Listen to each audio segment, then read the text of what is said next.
지금 우리가 전단 강도에 대해서 하고 있죠. 플레이트 거더의 전단 강도를 산정하는 방법. 이 전단 강도는 외부의 자굴이랑 관련이 있습니다. 그렇죠? 그러니까 전단력에 의해서 자굴이 발생하는 거죠. 미소 요소를 이렇게 45도 회전하는 거 기억나죠? 45도 회전하면은 전단력이 압축력과 인장력으로 바뀌게 되죠. 그래서 압축을 받는 쪽으로 자굴이 이렇게 일어나게 됩니다. 그래서 그걸 효과적으로 전단 강도를 높이는 방법이 수직 보강제를 대는 방법이다. 즉 수직 보강제 간격이 작으면 작을수록 자굴이 일어날 수 있는 공간이 적어지니까 자굴 강도가 더 커지는 겁니다. 지난 시간에 수직 보강제에 대해서 일반 구간에서의 수직 보강제는 우리가 I 값을 계산해서 그걸 만족시켜주면 되고, 인장력 작용이 일어나는 구간은 수직 보강제가 좀 더 튼튼해야 되겠다. 그래서 좀 더 요구 조건들이 더 있었죠. 자, 이 시간에 계속해서 플레이트 거드에서 이렇게 단면 제한을 하고 있는데 그거부터 보도록 하겠습니다. 자, 여기 플레이트 거드에서 단면에 제한을 좀 하고 있어요. 플레이트 거더의 외부의 수직 방향 자굴. 그래서 여러분들 힘 모멘트를 받으면은 얘가 어떻게 됩니까? 이렇게 휘어지잖아요. 그렇죠? 과장해서 그린 겁니다. 이게 상부 플랜지, 하부 플랜지, 이게 상부 플랜지, 하부 플랜지 외부가 되겠죠? 과장해서 그리면 이렇게 된다 이거야. 그래서 곡률의 중심을 여기라고 봤을 때 그거를 임의의 두 점 사이에 각도를 D세타로 봅시다. 그럼 이 지점에서의 뭐가 있어요? 윗부분은 압축을 받겠죠. 압축 프렌즈의 면적이 있고 그게 AF고, 그 다음에 그때 응력이 있을 거 아니에요. 압축 프렌즈 응력을 시그마 F라고 합시다. 그러면 이런 방향으로 이렇게 작용할 거고, 밑에는 또 어떻게 될까요? 인장을 받지 않겠어요? 그러면은 이렇게 또 AF 시그마 F 이런 식으로 응력이 작용할 거 아니냐, 이런 얘기죠. 그러면은 여기서 작용하는 거 요거를 좀 이렇게 떼보면은 이렇게 작용한단 말이에요. 그럼 불력을 생각해 볼 수 있겠죠. 이 방향 불력이 있고 그 다음에 아랫방향 불력이 있잖아요. 이 방향 불력, 이렇게 이 아랫방향 불력을 우리가 계산해 볼 수 있겠다는 거죠. 계산이 어떻게 됩니까? 이 방향 힘이 뭐예요? AF 시그마 F다 이거죠. 그러면 이 위에가 D세타면은 어떻게 될까요? 요 각도는 얼마일까? 2분의 D세타가 됩니다. 그러면 요 불력은 이게 미소 변형 이론에 의해서 그냥 요 길이는 여기에다가 요 각도 곱해주면 돼. 2분의 D세타 이렇게 됩니다. 근데 이게 우측만인 게 아니라 좌측도 있잖아요. 그렇죠? 합하면은 뭐야? AF, DF에 곱하기 2가 되니까 D세타가 되겠죠. 이런 힘이 밑으로 작용한다. 밑에서는 약간 윗방향이니까 윗방향 불력이 또 똑같은 힘을 이렇게 작용한다. 그러면 이 요소가 압축을 받게 되죠. 압축이 있는 곳에 뭐가 있다? 자굴이 있다. 압축이 작용하니까 자굴이 발생할 거 아니야. 그래서 이런 자굴 현상 때문에 H, 즉 이 높이잖아요. H와 이 TW, 즉 외부의 두께 대비 외부의 높이의 최대치를 규정하고 있어요. 얼마를 규정하고 있느냐? H분의 A가 1.5보다 작은 경우, A가 뭐예요? 수직보강제 간격이죠. 1.5보다 작은 경우에는 TW분의 H의 최대치가 이거보다 더 크면 안 되겠다는 얘기야. 그럼 외부에 자굴이 일어나서 플레이트 거다가 성립 안 한다는 얘기예요. H분의 A가 만약 1.5보다 큰 경우에는 이 맥시멈이 이렇게 계산이 됩니다. 0.422에 나누기 FI, 이렇게 계산이 됩니다. 이거보다 크면 안 되겠다 이겁니다. 여러분들이 플레이트 거더 계산할 때 일단 체크를 이걸 한번 해봐야 돼요. 이걸 만족하도록 여러분들이 TWH 이 값을 정해야 된다 이겁니다. 왜냐하면 외부의 자굴이 일어나지 않으려면. 그 다음에 이슈가 하나 더 있는데 뭐냐면은 지압보강제라는 겁니다. 여러분들 지압보강제라는 말을 좀 들어봤나요? 어디서? 지압이라는 것은 이렇게 누른다는 얘기예요. 눌러요. 딱 밑에서 받치고 있고 그래서 누른단 말이야. 그런 걸 지압력이라 그러죠. 자, 이 플레이트가 이렇게 있습니다. 그럼 이 끝에 여기 뭐가 있냐면 이런 서포트가 있죠. 여기 이제 기둥이 이제 이렇게 있을 거고, 기둥 위에 이제 이런 서포트가 있어요. 이거는 지금 쉽게 그냥 힌지로 표현했는데 슈라는 게 있고, 이 거더 아래 받침대가 있고, 그 다음에 기둥이 이렇게 있죠. 그럼 어떻게 됩니까? 여기 하중이 이렇게 떨어지잖아요. 그 하중이 결국은 이렇게 하고 여기로 싹 들어가도록 돼 있어요. 이렇게 전달이 되잖아요. 이 섹션을 이렇게 딱 잘라 보면은 이게 외부예요. 이게 지압보강제라는 게 이렇게 있어요. 그래서 위에서 이렇게 누르려는 힘이 있기 때문에 이 부분이 마치 뭐처럼 작용하냐면은 기둥처럼 작용하는 거예요. 압축을 받는 기둥 부재처럼 작용한다 이거. 그럼 외부가 이렇게 쭉 연결되어 있는데 부재의 크기를 어떻게 정하느냐? 기둥 위에서 봤을 때 이게 지압 보강제라 그러면은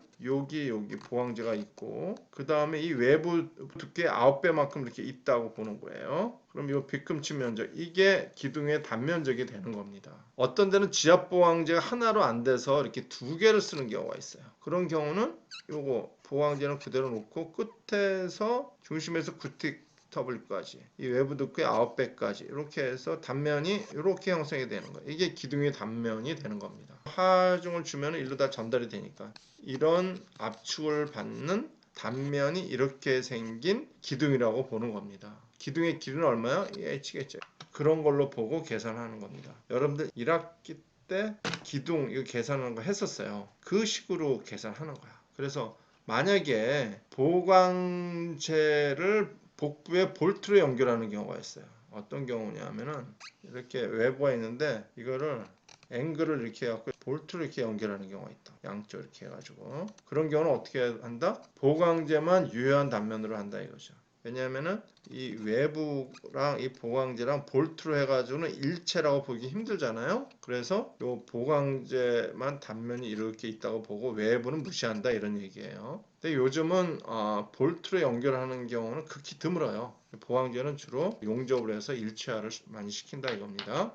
그래서 얘를 계산을 해야 되잖아요. 기둥식이 어떻게 됩니까? 여러분들이 람다라는 거 계산하죠. 람다. 파이 R의 KL의 제곱에 FI의 2. 그죠? 세장비 모수라고 그러죠. 이런 세장비 모수의 그 제곱에 해당되는데 하여튼 이걸 계산해요. 그래서 이걸 계산해서 2.25보다 작을 때는 요 식을 쓰고 요 계산해서 2.5보다 클 경우에는 요걸 씁니다. 그러면 FI는 강제 항복료 알고 탄성기에서 알고 파이 알고 R 알고 KL인데 우리가 L은 아까 뭐라 그랬어? 이렇게 있으면은 요 높이가 기둥의 길이 L이 되는 거예요. 그런데 K는 유효 길이 개수라고 그러죠. 유효 길이 개수를 얼마 쓰느냐? 0.75로 쓴다 이겁니다. 대체적으로 상부 프렌즈랑 하부 프렌즈의 단면이 상당히 크고 지압 보강제를 튼튼하게 붙들고 있기 때문에 UR에서 유효 길이 개수를 0.75H 정도 쓰는 것이 적절하겠다고 정한 거예요. 커미티에서. 그래서 그거 넣어서 계산하면 됩니다. 압축에 대한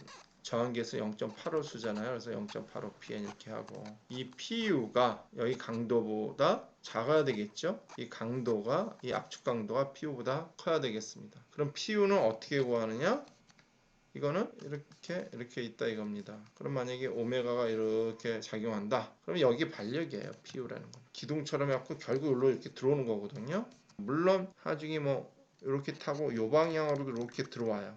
이렇게 여기 외부의 강성에서 이렇게 들어오는데 우리가 좀 보수적으로 계산해서 이쪽으로 다 들어온다고 보고 이 지압보강제를 설계하게 되는 것입니다. 지압보강제는 여러분들 보는 바와 같이 위에도 이렇게 딱 닿죠. 아래도 이렇게 아래 떨어져 있어요? 붙었어요? 붙었죠. 아래도 붙었습니다. 근데 수직보강제는 어땠어요? 끝에가 닿지 않고 이렇게 약간 떨어져 있었죠? 왜냐? 수직보강제는 이 외부가 자구라는 거에 대해서 잡아주는 거기 때문에 요만큼 떨어져 있어도 여기서는 자굴이 안 일어나잖아요. 그러니까 요만큼 떨어져 있어도 된다는 거예요. 그런데 이 지압보강제는 이 단면이 뭐처럼 작용한다? 기둥으로 작용한다. 기둥은 뭐야?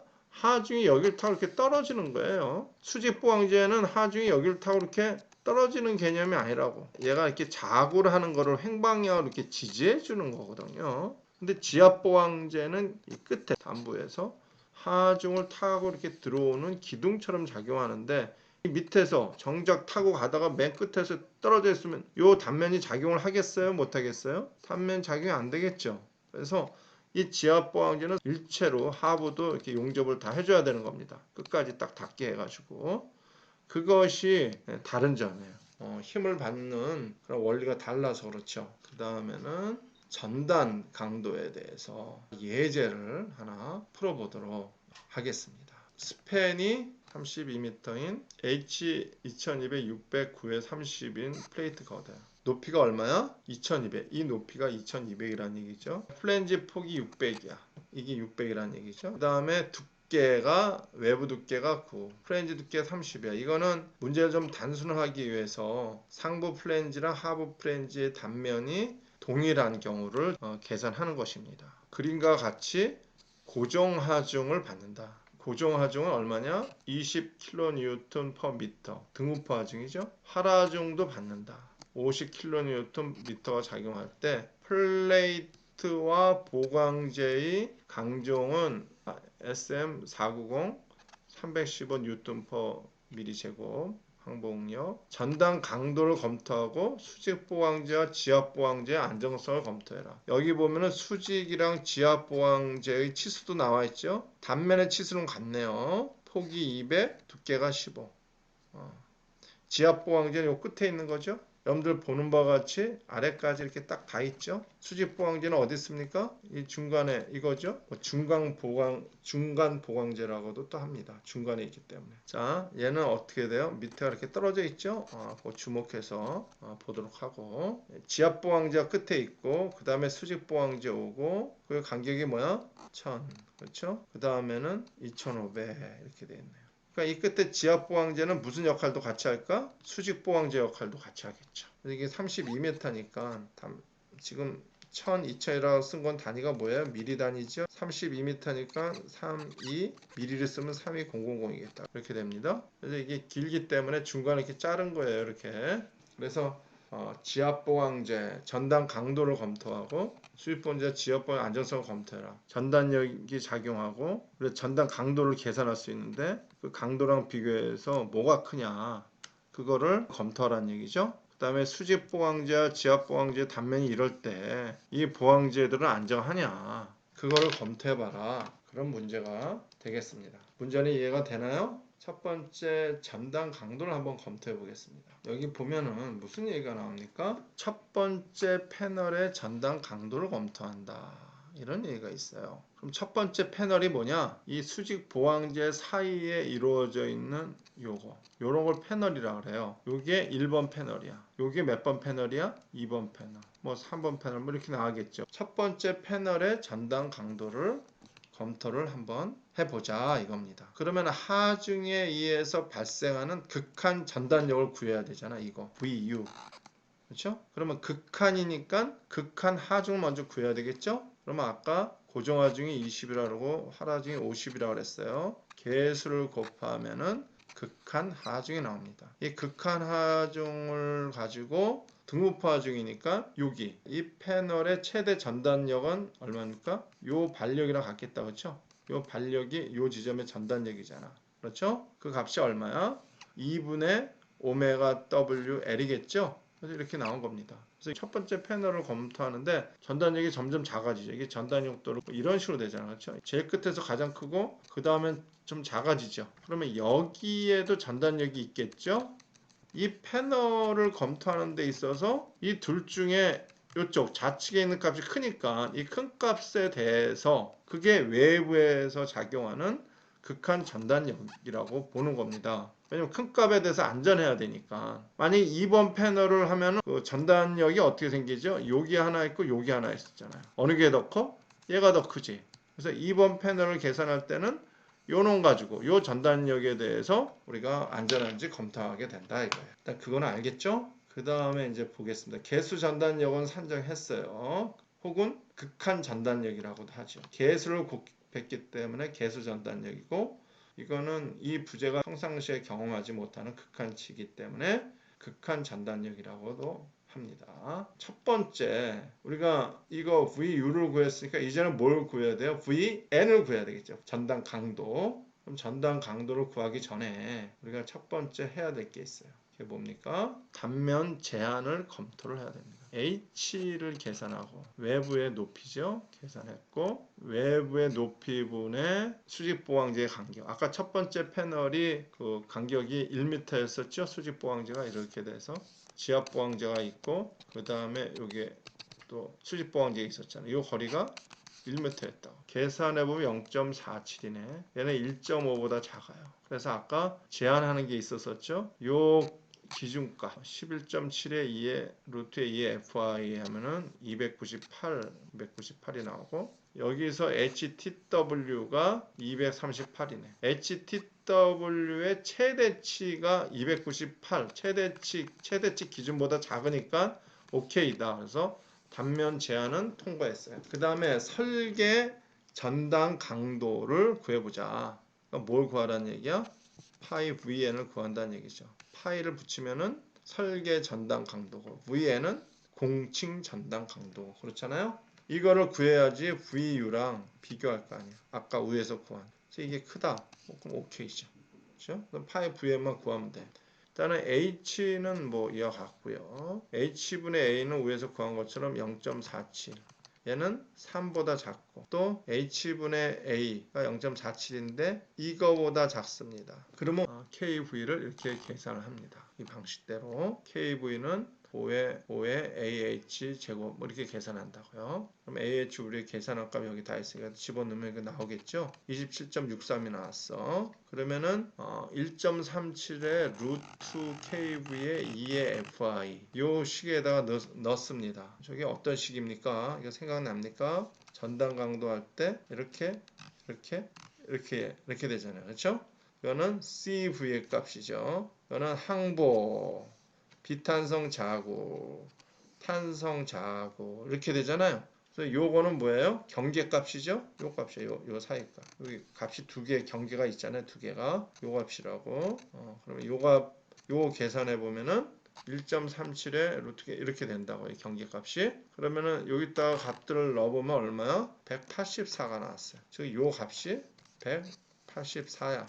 그런데 HTW 요걸 계산해 봤더니 TW는 9고요. H는 2140이잖아. 그러면 238이야. 여기는 184인데 238이니까 어디 있어? 여기 어디 있는 거야. 주어진 단면에 HTW 값은 여기 어디 있어. 그러면 이 값을 넣어서 이걸 구해야 되잖아. 그렇죠? 이 식이 뭡니까? 앞에서 탄성 자굴일 때 어떻게 구했어요? 이 식으로 구했어요. CV는 1.57의 2의 KV의 HTW 제곱의 F에 앞에서 나온 값들이죠. 집어넣으 0.48이 나오고, VN은 0.6 FIAW 여기까지는 항복 강도고, CV를 곱해서 자굴이 일어날 때 강도를 고려해 준다는 거죠. 0.6에 315에 19,800이 되는 거고요. CV 값이 0.48 넣으면은 1796kN 나옵니다. 0.9를 곱하면은 이렇게 나오죠. 1616kN. 이거는 이 단면이 갖고 있는 전단 강도가 되겠습니다. 어디에서? 단부 패널에서. 그러면은 VU가 아까 위에서 1664가 나왔고, 파이스의 VN이 1616이 나왔네. 강도가 하중에 의한 극한 전단력보다 더 작으네. 이건 노굿이죠. 안전하지 않다는 얘기죠. 첫 번째 패널은 불안전하다. 자, 이해됩니까? 우리가 지금 뭘 계산한 거야? 요 패널. 그죠? 그래서 요 패널의 VU랑 이 패널의 강도 파이 VN이랑 계산해 봤더니 VU가 더 크더라. 따라서 안정성을 검토하라 그랬는데 안정하지 않은 걸로 나왔다. 노굿이 나왔다. 이런 겁니다. 첫 번째 패널을 해봤어요. 이제 남은 게 뭡니까? 이 두 번째 패널이죠. 그러니까 이게 패널이 지금 32m니까 첫 번째 1m, 2m 뭐 계속 나가겠죠. 계속 나가는데 첫 번째, 두 번째 것만 할 줄 알면은 그 다음 것도 할 수 있을 거 아니야. 그렇죠? 그래서 첫 번째, 두 번째 것만 계산하는 걸 보여주는 겁니다. 그러면 여기서 여러분들에게 하나 물어보겠습니다. 이 첫 번째 패널과 두 번째 패널을 계산하는 데 있어서 뭐가 달라지는 게 있어요. 뭐가 달라질까? 한번 생각나는 대로 한번 얘기해 볼까요? 일단은 극한 전단력이 여기랑 다를 거 아니야. 그렇죠? 첫 번째 패널을 계산할 때는 극한 전단력으로 하고, 두 번째 패널을 계산할 때는 요 극한 전단력으로 하죠. 물론 첫 번째 패널이 이렇게 전단력이 변화하지만 둘 중에 큰 값으로 그냥 한다 이거예요. 여기도 두 번째 할 때는 이제 요 전단력으로 하면 되겠죠? 전단력이 달라집니다. 뭐 이런 얘기 할 수 있겠죠. 그 다음에 또 뭐가 달라지나요? A 값이 다르겠다. 여기는 A가 1000이고 이거는 2500이니까 A 값이 달라집니다. 그렇죠? 자, 그러면 세 번째는 뭐가 달라질까요? 첫 번째 패널은 무슨 패널? 단부 패널이에요. 두 번째 패널은 무슨 패널이야? 단부 패널이 아니지. 그럼 무슨 패널? 뭐 중간 패널? 그렇게 얘기해 볼 수 있겠죠.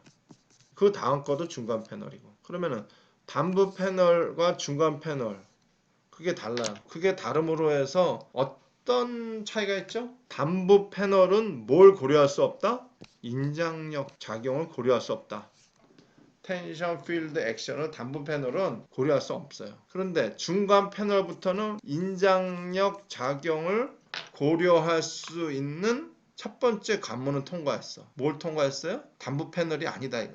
단부 패널이 아니면은 이거 잘하면은 인장력 작용을 고려할 수 있겠네. 이렇게 되는 거야. 그러면 인장력 작용을 고려하려면은 몇 가지 조건이 있었죠? 네 가지 조건이 있었어요. 네 가지 조건을 만족하는지 확인을 해봐야 되겠네요. 일단 단부 패널이 아니니까 우리가 먼저 전반적인 구상을 가지고 이 두 번째 패널의 강도를 검토하면 되겠다 이겁니다. 두 번째 패널의 전당 강도 검토가 있습니다. 자, 그것은 다음 시간에 하도록 하겠습니다. 네, 여러분들 수고했습니다.